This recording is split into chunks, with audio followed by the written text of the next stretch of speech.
Basically, Mr. Collins was the CEO of Mercantile, and 16,000, and basically this arbitration was against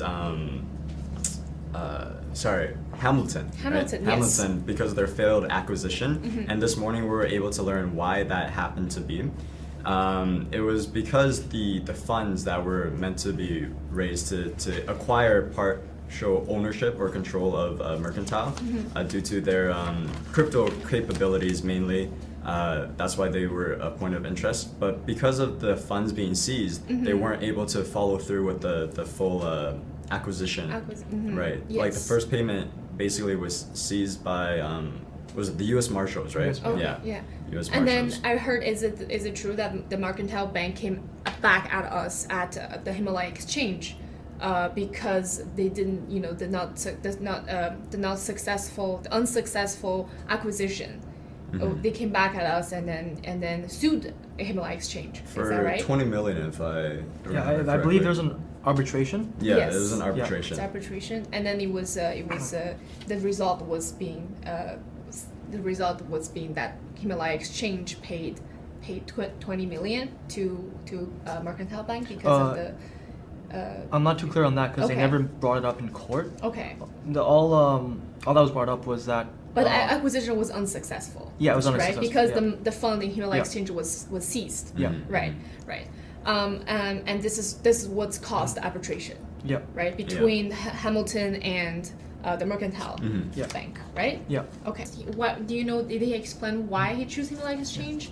Yeah. Because He was actually more interested because when William G came up to him with the proposition, he was also considering some other investors. Yeah. right. I forgot which other investor it was. Do you remember? I'm was not it sure. I'm not sure the name, but So he you mean did like mention- there's a bit yeah. of competition, Right, and then, also as- Himalaya Exchange was trying to find a partner in this Exactly, too. So exactly. yeah. So like because Mercantile had competition as to who would want to do like the partnership, they obviously did a lot of background checks and Yeah. concluded Yes. that they want to go forward with the partnership with it. Despite all the things they read Absolutely. about, yes. Yeah, and- yeah. Yeah. And one key point to mention is that, the witness said Mercantile was the first U.S. bank to hold digital assets in custody. So the first ever, Okay. right?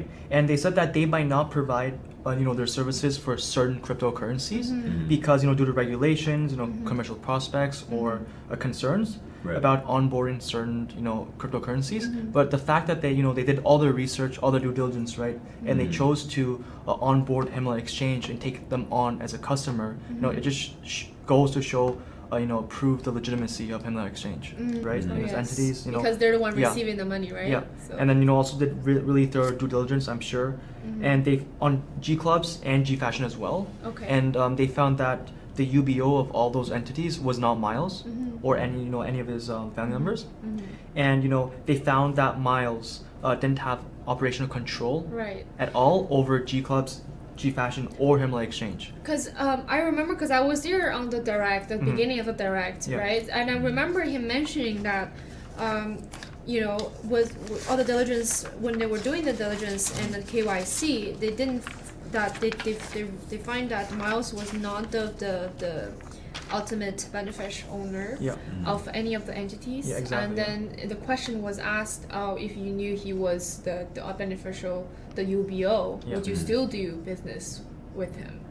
And then he said no, Yeah. right, for all of the three entities. Yeah. So I thought that the argument they're trying to bring up, or the connection they're trying to make, is that he is not the UBO on paper, Yeah. but he actually has a say in Yeah. it. Am I correct? Yeah. They're trying to Yeah, the prosecution's trying to make that point, but I mean, Sid was very clear in saying, does he have operational control? So operational control wouldn't mean on paper, it mean, in the day-to-day Yes. activities. And the witness clearly answered no to all those three questions. And I mean, he also mentioned that, they conducted a risk profile on Miles before, found his past history, and, they determined that, it would be very problematic for Mercantile if he was connected to anything, which is why, like you said earlier, Yeah. that if he was a UBO, then they would not choose to do business with all these entities, right? And also that they were experiencing cash crunch, and that was also during the time that they were introduced to this investment opportunity, right? So it was like we said, very, very beneficial for both people to move forward with this relationship. And you know, as mentioned yesterday, it was actually very unfortunate that we learned that Mercantile had actually closed down operations one day before that Mr. Collins was testifying. Yes, that was I believe it was last Thursday that happened, right? Yeah, it was winding down.